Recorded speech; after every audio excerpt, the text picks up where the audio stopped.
Sometimes you have to learn a whole new skill by the seat of your pants. Let me tell you about the Mustang session where I had to learn a whole new voiceover skill on the fly.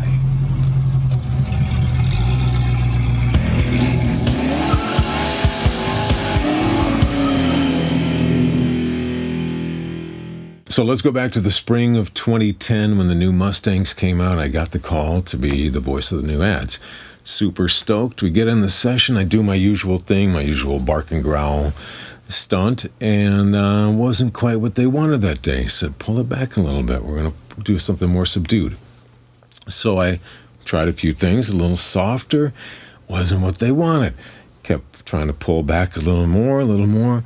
Wasn't what they wanted, and I was not even sure I was going to be able to pull it off. But he was confident that I could do it, so I kept trying. Took a minute to sort of play with my voice, remembering when I did Love Songs in Chicago, that sort of husky, barrel-chested gag I did there.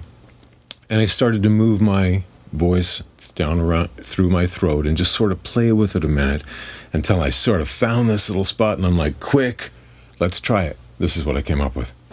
The new redesigned 2010 Ford Mustang. The power of the GT. The fuel-sipping V6. The ragtop, hardtop, glass top. New look. Same bad attitude. Unleash your Mustang side. Now get 0% financing plus $1,000 cash back on Mustang. See your Ford dealer and drive one.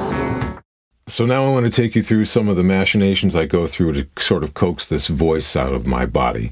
Under normal circumstances, I read in an upright and taut position with my right foot planted hard on the floor and my butt sort of planted in the seat.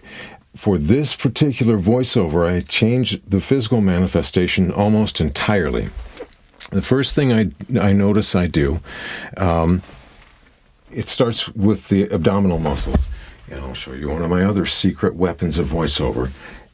Count your six-pack, 2, 4, 6. Just below, right at your belt line, is where I begin the process of sort of curling that muscle back and rolling my spine outward instead of being upright. So as I pull that muscle in and tighten the butt muscles and pull that all together, my back rolls out. And then I notice that my limbs sort of become useless, and I'm creating this cavity in my lower abdomen. And it feels like I'm kind of spring-loading the diaphragm, like it's all pulling down the diaphragm to create this open space. And then you gently release the air in a steady flow that sort of rolls out the bottom of your mouth instead of forcing air out in a big puff.